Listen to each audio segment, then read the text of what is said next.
Bonjour à toutes et à tous, nous voici sur une nouvelle vidéo parlant des collections. Des collections, il y en a, on va dire, quatre grands types.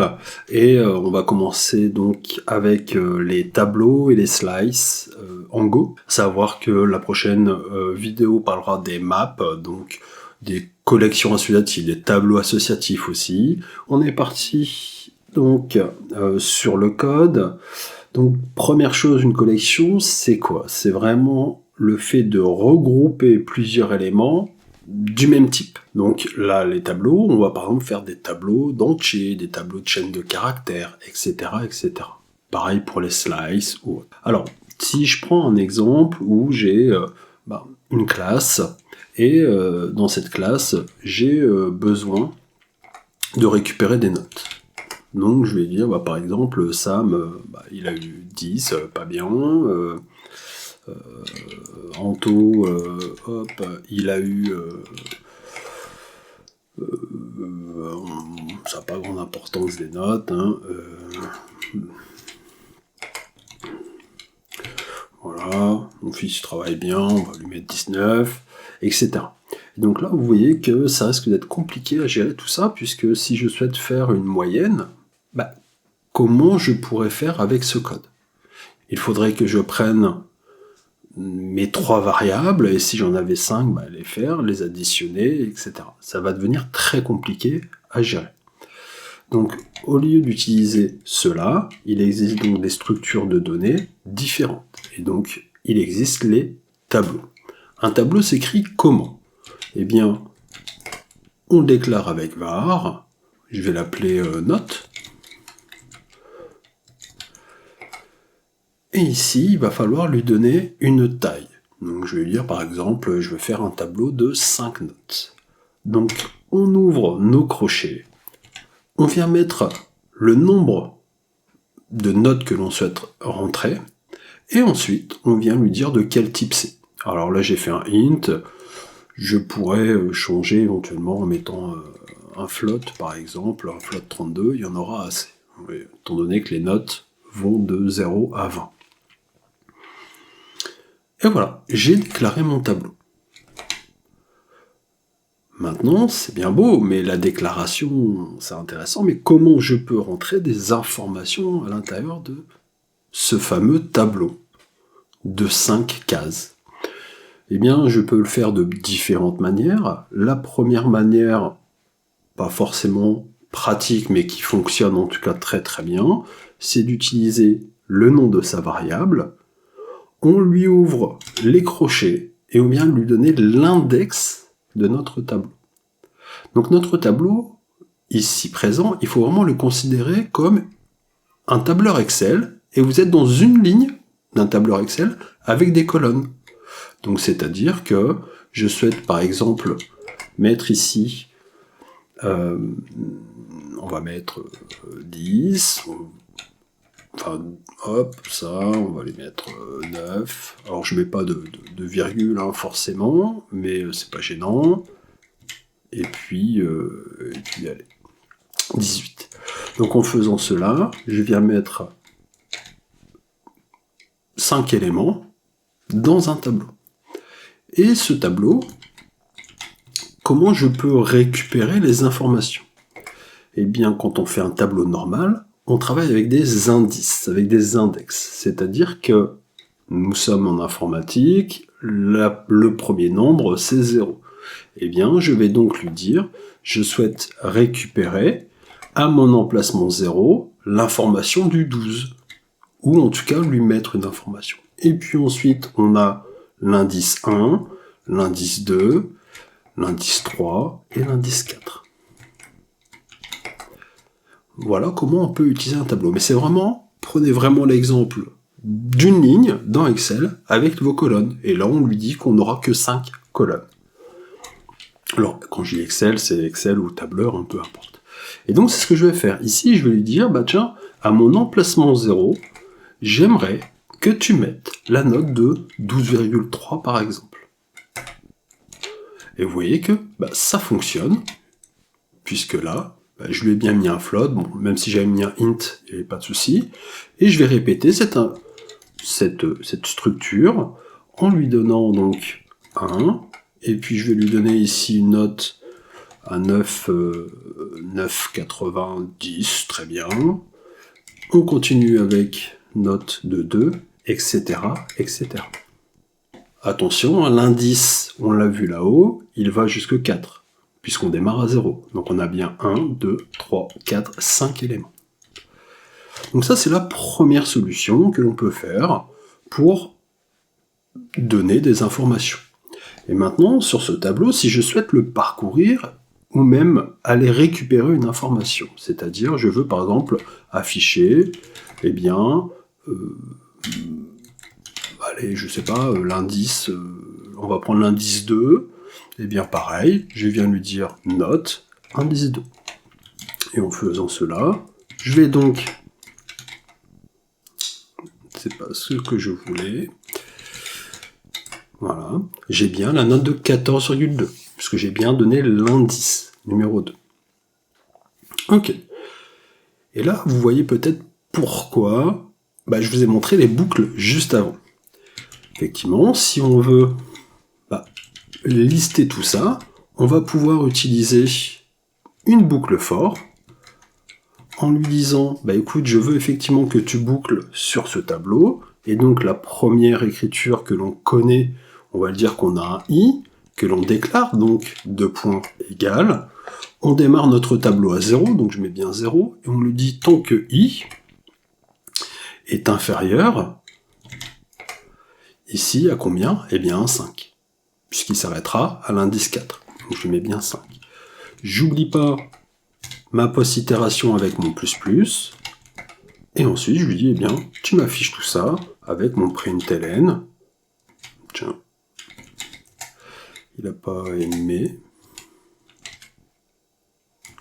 Ok. Bon. Je redémarrerai après mon IDE. Mon FMT println, et je lui dis, eh bien, affiche-moi ma note. Mais là, je suis dans un tableau, et qu'est-ce qui est dynamique? Eh bien, c'est mon i. Donc là, je vais lui dire, affiche-moi mon note i++, et effectivement, j'ai mis une virgule ici. Il n'aime pas, ce qui est normal. Donc, affiche-moi toutes les notes, en commençant par le 0, puisqu'on initialise bien notre i à 0, et le dernier sera donc 4, puisqu'on lui dit tant que i est inférieur à 4. Donc si j'exécute ce code, j'aurai bien toutes mes notes, 12, 3, 9, 9, etc., dans l'ordre que j'ai notifié, puisqu'on démarre bien l'indice 0. Ok. Ici, notre for n'est peut-être pas optimisé, puisque là, on connaît effectivement la taille de notre tableau, on a mis 5, mais on pourrait peut-être écrire autrement cela. Donc une autre technique serait d'utiliser une méthode qui existe en Go, et cette fonction, c'est len, pour récupérer la longueur d'une information. En l'occurrence, si notre tableau, on peut utiliser le mot-clé len. Et donc là, on met bien len de notes, ce qui fait que j'aurai exactement le même résultat, si ce n'est que si j'ai décidé d'augmenter mon tableau, eh bien, je n'aurai pas à changer cette information. Ok. Alors attention, ici je n'ai pas mis de égal. Si j'avais mis un égal, len de notes me retourne bien 5 éléments. Lui, il ne récupère pas les indices, il récupère bien la taille de mon tableau. La taille de mon tableau, on l'a décrit là-haut à la ligne 6, c'est-à-dire qu'on a bien 5. Donc attention à ça. Donc si je mettais un inférieur ou égal, mon i irait jusque 5 et sortirait du tableau. Donc là, j'aurais une erreur. D'ailleurs, on peut la tester cette erreur-là. Je lui mets le égal en plus, et regardez, on a comme quoi notre index dépasse notre tableau, on a un index out of range de 5. Donc attention à ça, à cet instant-là. Ça, c'est une première solution pour afficher les choses. Je vous disais qu'il existait d'autres boucles for, mais je ne pouvais pas vous les montrer tout à l'heure sur la vidéo précédente. Et donc on va voir cette nouvelle écriture. Cette nouvelle écriture est un peu différente puisqu'on va utiliser un range. C'est-à-dire qu'on va plus s'occuper d'initialiser, de conditionner ou même d'incrémenter. C'est lui qui va s'occuper de ça lui-même. Pour faire cela, on va avoir besoin de deux éléments. On a d'abord notre fameux i pour l'index. Si vous voulez changer, vous pouvez. Et on a un deuxième élément où là, on va récupérer notre valeur. Ces deux éléments qu'on récupère. Ensuite, on vient mettre un 2 points égal et on va utiliser un nouveau mot-clé qui est range. Et là, on va lui dire qu'on va range sur notre tableau de notes. Voyez ? Donc là, l'écriture est différente, mais elle est très pratique parce qu'on n'a pas besoin de mettre de len, note, il va s'en occuper lui-même, c'est lui, une fois qu'il sera arrivé à la fin, automatiquement arrêter ma boucle for. Et derrière, il nous retourne deux éléments, ce fameux range. Il nous retourne notre index et la valeur se trouvant à l'intérieur de la case. Donc là, j'ai écrit value, mais j'aurais pu très bien faire un raccourci avec juste V. Ce qui fait que là, notre index, en réalité, on n'en a peut-être plus forcément besoin. Donc là, je pourrais éventuellement faire un affichage assez basique. Je pourrais lui dire, tiens, je vais juste afficher i de cette manière-là. Je vais afficher une chaîne de caractères après avec juste un 2 points espace. Voilà. Donc comme ça, le fmt print reste, ne fait pas de retour à la ligne. Et puis après, je vais donc imprimer mon fmt print avec un ln. Et là, je vais vouloir lui donner ma valeur. Voilà. Et donc, là, ça va s'afficher de cette manière-là, c'est-à-dire que ça va s'afficher en 0, 2 points, et ma première valeur, c'est 12.3. Et ainsi de suite. Eh bien, on teste, j'exécute mon code, et vous voyez que j'ai bien 0, 2 points, 12.3, 9.9, etc. Donc le range nous facilite les choses lorsqu'on parle de collection. Voilà, au niveau des tableaux, en tout cas au niveau de la boucle for et des tableaux. Alors, il y a une autre écriture, c'est-à-dire que ici, j'ai juste déclaré ma variable, mais j'ai pas affecté de valeur tout de suite. Vous pouvez éventuellement lui affecter des valeurs directement, au lieu de s'embêter à faire note de 0, note de 1, etc. Comment on fait ça ? Eh bien, on vient lui dire qu'on ouvre un tableau, c'est de type float, 32, et là, pour lui rentrer les informations directement, on va utiliser nos accolades, et on va rentrer les informations directement ici, donc 12.3, virgule, alors on pourrait passer à la ligne, ou le mettre juste à côté, c'est juste plus propre de le faire de cette manière-là, donc 9, 14, 8, voilà, et le petit dernier où on a mis 10. Eh bien, c'est la même chose. Alors attention, contrairement à certains langages, le Go n'aime pas, et j'ai effectivement aussi oublié de mettre mon petit 5 ici, voilà, il n'aime pas lorsqu'on ne met pas de virgule, même sur notre dernier élément. Peu importe les collections, il lui faudra une virgule à la fin. Dans certains langages, si on fait ça, ça nous crée une case supplémentaire, bon là on est juste à 5, mais là c'est important, il faut lui mettre une virgule à la fin. Regardez, si je le supprime, il me dit que ça ne fonctionne pas. Voilà. Et donc je n'ai plus besoin de cela, puisque j'ai à la fois initialisé ma variable d'un tableau de 5, et en plus de cela, j'ai affecté déjà des valeurs à l'intérieur. Alors là, il me dit que j'ai plus besoin de cela, puisqu'effectivement, avec l'inférence de type, il a compris que je déclarais un float 32, et donc j'ai exactement la même chose que tout à l'heure, mais avec une autre écriture. Si j'exécute, j'ai les mêmes choses. Voilà. Voilà à ce niveau, au niveau des tableaux. Alors, au niveau des tableaux purs, eh bien, c'est bon, j'ai plus grand chose à dire, et donc on va pouvoir passer aux slices. Alors les slices, qu'est-ce qu'un slice ? Eh bien, un slice, c'est un tableau dynamique, c'est-à-dire un tableau qui n'a pas de taille prédéfinie. Donc je pourrais très bien lui dire ici, eh bien, je souhaite un tableau qui n'a pas de taille. Okay.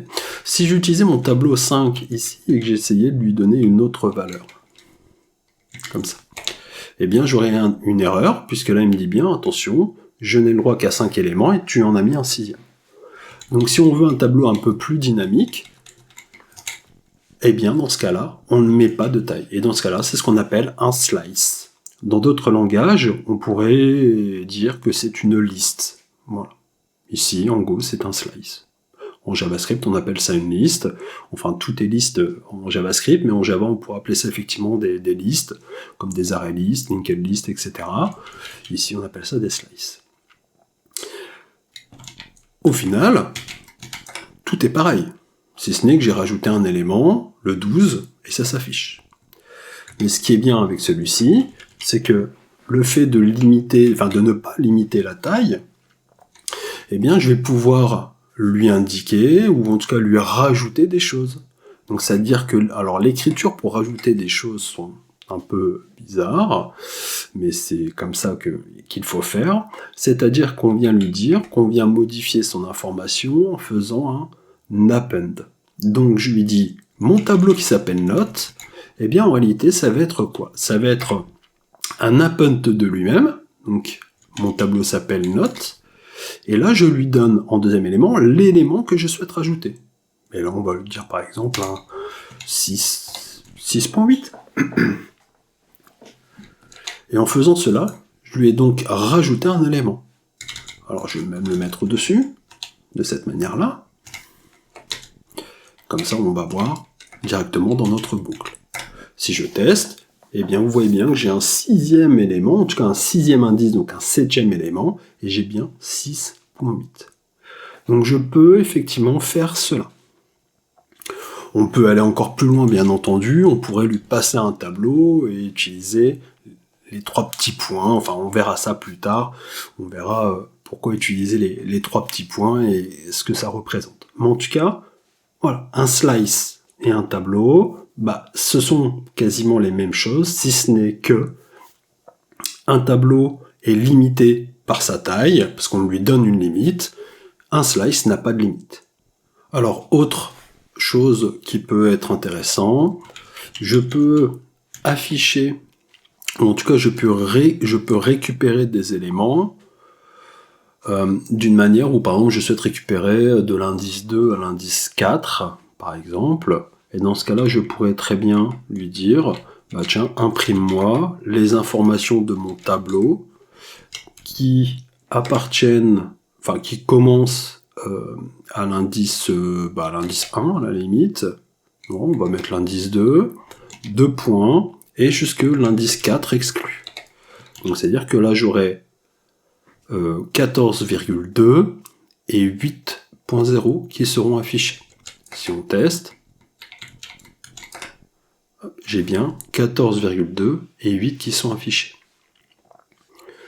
Donc ça, effectivement, c'est une autre technique. Si on veut récupérer qu'une partie ou la copier dans un autre tableau, on pourrait très bien lui dire, bah, écoute, j'ai un tableau, un nouveau tableau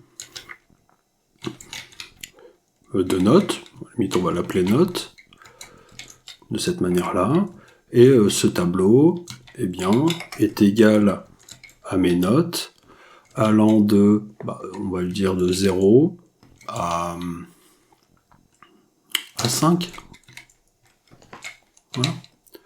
De cette manière-là, et je peux directement, je ne suis pas obligé de boucler dessus si je souhaite l'afficher, ça c'est effectivement quelque chose qui peut être assez sympa, et donc j'affiche mon nouveau tableau de notes.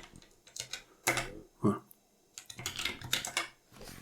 Et donc j'ai bien récupéré de 12.3 à 10, donc mes 5 premiers éléments.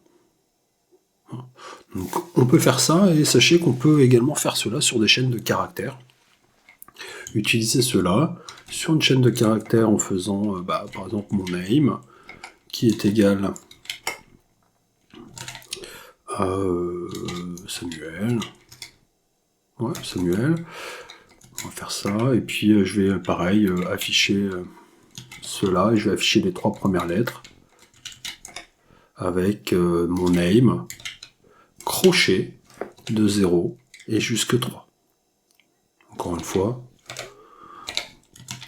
le 3 est exclu. Donc c'est-à-dire qu'il ira chercher que l'indice 0, 1 et 2. Si je teste, j'ai bien écrit Sam. Donc ça c'est aussi un avantage que l'on peut avoir comparé à certains langages. On est pas mal sur les slices et les tableaux. Alors, au niveau de la suppression d'éléments dans un tableau, nous allons écrire un exemple où on va supprimer ici un certain indice, par exemple. On va supprimer un index, on va lui donner par exemple l'index 3, j'ai dit 3, et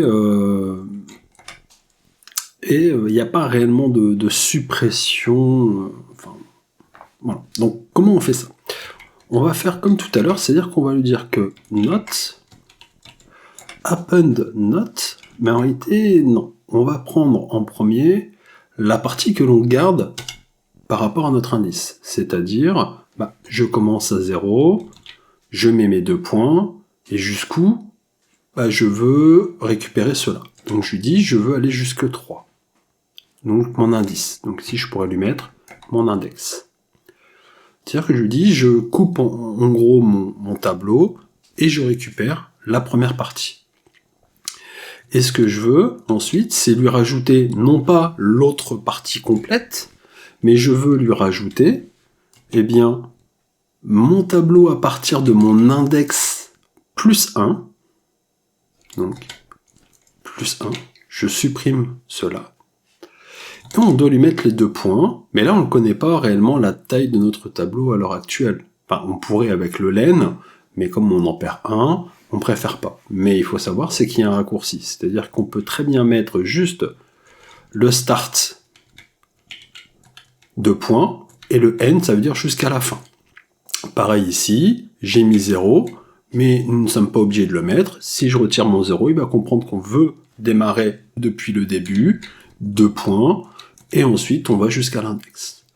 Sauf que là, ce que je vais lui renvoyer de cette manière-là, c'est un tableau. Et donc si j'essaie, il me dit attention, ce que je veux, c'est un float, ou plusieurs floats, mais c'est pas un tableau réellement. Donc pour faire cela, on va utiliser un opérateur. Alors l'opérateur, il a différents noms, donc les fameux 3 petits points comme ça. C'est un opérateur de décomposition, on pourrait appeler ça. On pourrait appeler ça dans d'autres langages un split operator. On a quoi aussi?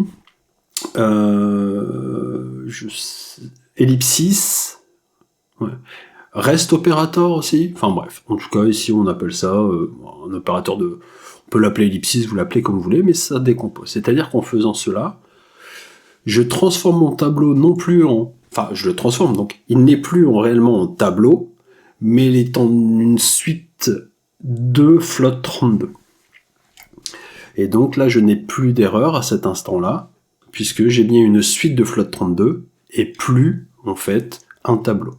Donc si j'exécute ce code et que j'affiche maintenant mon tableau, on va plutôt l'afficher